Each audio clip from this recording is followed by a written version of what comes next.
ٹھیک ہے، اب ہم چلتے ہیں حدیث قرطاس کی طرف. جی جناب. تو اس کے بارے میں آپ ذرا سا بتائیں کہ آپ کیا. رسول اللہ صلی اللہ علیہ وآلہ وسلم اپنے وفات سے کچھ دن پہلے، منڈے کو ان کا وفات ہے، خمیس کو یعنی تھرسڈے کو انہوں کچھ صحابہ آئے تھے ان کے ہاں، تو ان کو فرمایا کہ میرے لیے وہ بیڑ کی جو کھاندے کی ہڈی ہوتی ہے وہ لے کے آؤ، یا بعض روایت میں کاغذ لے کے آؤ، تاکہ میں ایک ایسی وصیت لکھ دوں کہ اس کے بعد تم کبھی گمراہ نہ ہوگے. یہ ضمانت ہے کہ تم کبھی گمراہ نہ ہوگے. تو وہاں پہ عمر بھی تھا.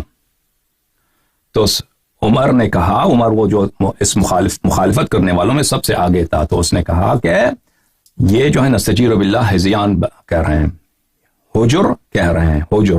حجر کہتے ہیں کہ انسان ایسی باتیں کریں جس کا کوئی مفہوم نہیں ہے، یعنی ہذیان یعنی غیر سنجیدہ باتیں، غلط باتیں، وہ یعنی بالکل وہ اس میں جو ہے توہین کا جو ہے جہت بہت واضح ہے. تو اس طرح اس میں شتم بھی ہے، نہ صرف توہین ہے بلکہ بالکل گالی ہے رسول پاک صلی اللہ علیہ وآلہ وسلم کے.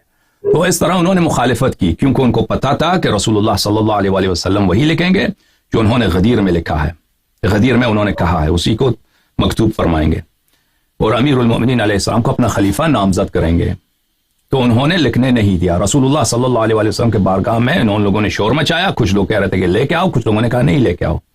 تو رسول اللہ صلی اللہ علیہ وآلہ وسلم نے جب یہ دیکھا کہ یہ میری موجودگی میں میری مخالفت کر رہے ہیں ابھی، اور یہ مجھے لکھنے نہیں دیں گے، اور اگر لکھ بھی دوں تو اس کو قبول نہیں کریں گے، کیونکہ ابھی جب میں زندہ ہوں، ابھی میں لکھنے گیا ہوں تو مجھے گالی دے رہے ہیں، تو میری بے حرمتی کر رہے ہیں. اگر لکھ بھی دوں تو یہاں پہ زیادہ سے زیادہ لڑائی شروع ہوگی ابھی.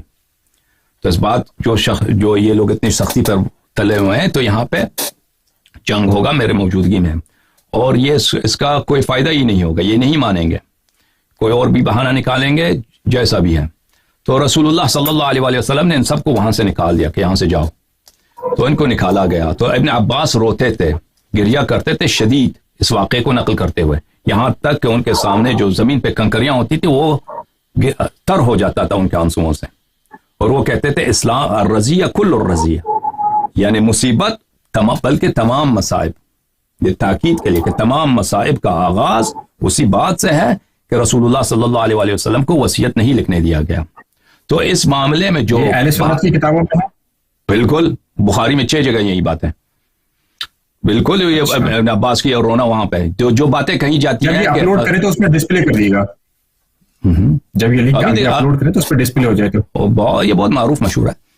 تو جو کہا جاتا ہے عام طور پر کہ صحابہ کو یہ خیال پیش آیا کہ رسول اللہ صلی اللہ علیہ وآلہ وسلم وہاں بیمار ہیں تو ان کو آرام پہنچاتے ہیں، ان کی آرامی کی خاطر، ان کی راحت کی خاطر، آسودگی کی خاطر ان کو نہیں لکھنے دیا جاتے ہیں. تو یہ بالکل غلط بات ہے. کیوں غلط بات ہے؟ کیونکہ رسول اللہ سے پہلی بات ہے، رسول اللہ صلی اللہ علیہ وآلہ وسلم نے اسلام کے لیے اتنی تکلیفیں برداشت کی ہیں، ٹھیک ہے نا. انہوں نے کبھی یہ نہیں کہا کہ میں اپنی آسودگی کے لیے میں جنگ میں نہیں جاتا، میدان میں نہیں جاتا، سفر میں نہیں جاتا. تو اگر یہ بات ایسی اتنی اہم ہے کہ پوری امت کی گمراہی اسی سے بچ سکتی ہے کہ انہوں نے ضمانت دے رہے ہیں کہ تم کبھی گمراہ نہ ہو جاؤ گے، تو اس کچھ سطور لکھنے میں کیا زحمت ہے؟ وہ بھائی زیادہ سے زیادہ قلم جلدی سے لے کے آؤ، کاغذ جلدی سے لے کے آؤ تاکہ وہ لکھا دیں. بلکہ اس بات میں ان کی بے حرمتی کرنا کہ ان کا کہنا کہ نستجیر باللہ یہ ہذیان کر رہے ہیں، وہ اس میں ان کی تکلیف ہے. پھر ابن عباس جو ہیں وہ ایک پاگل آدمی تو نہیں ہے، وہ رسول پاک صلی اللہ علیہ وسلم کے دشمن تو نہیں ہے کہ صحابہ نے رسول پاک صلی اللہ علیہ وسلم پہ احسان کیا ہے، کہ ان کو آرام کیا ہے، تو یہ رو رہے ہیں کہ یہ تو مصیبت ہے. تو یہ سب باتیں ذہن میں رکھیں. تو جو مخالفین کے جانب سے جو باتیں پیش کی جاتی ہیں کہ رسول پاک صلی اللہ علیہ وسلم کو آرام دینے کے لیے، ان کی آسودگی کے لیے، کمفرٹ کے لیے یہ باتیں کی گئی ہیں، یہ بالکل ایسی باتیں کہ کوئی عاقل شخص ان کو نہیں مان سکتا. اسی طرح یہ تجویز کرنا کہ رسول اللہ صلی اللہ علیہ وآلہ وسلم ابو بکر کی خلافت لکھنا چاہ رہے تھے. ہم پہلی بات تو یہ ہم مان بھی لیں کہ وہ ابو بکر کی خلافت لکھنا چاہ رہے تھے، مان بھی لینا، پھر بھی صحابہ کو گالی دینے کا، بے حرمتی کرنے کا کی اجازت نہیں ہے، ٹھیک ہے نا. بات یہ ہے کہ صحابہ نے ان کی حیات میں ان کی بری طرح بے حرمتی کی ہے. ان کی وفات سے کچھ دن پہلے بے حرمتی کیا اور کہا ہے کہ یہ ہذیان کہہ رہے ہیں. تو یہ یہ اور بے حرمتی رسول اللہ صلی اللہ علیہ وسلم کے ساتھ اس کا حکم کیا آپ کو پتا ہے؟ اس کا وہ ابوبکر کی خلافت لکھانا بھی چاہ رہے تھے تو یہ اس کی اجازت نہیں. دوسری بات، اگر وہ ابوبکر کی خلافت لکھنا چاہ رہے تھے تو ہمیں معلوم ہے کہ ابوبکر کو خلافت مل گیا، ابوبکر کو خلافت مل گیا، لیکن پھر بھی امت میں اختلاف، امت میں گمراہی ہے، ٹھیک ہے نا. لیکن رسول صلی اللہ علیہ وسلم کا وعدہ یہ تھا کہ اگر میں یہ وصیت لکھ دوں تو کبھی تم گمراہ نہیں ہو جاؤ گے. امت تو اب وہ اتنے فرقے بن گئے ہیں، کافر وغیرہ سب ایک دوسرے کی تکفیر کرتے ہیں. ابوبکر کو تو مل گیا، تو پھر کیوں رسول اللہ صلی اللہ علیہ وآلہ وسلم کی وہ ضمانت اور ان کی جو گارنٹی تھی وہ پوری نہیں ہوئی؟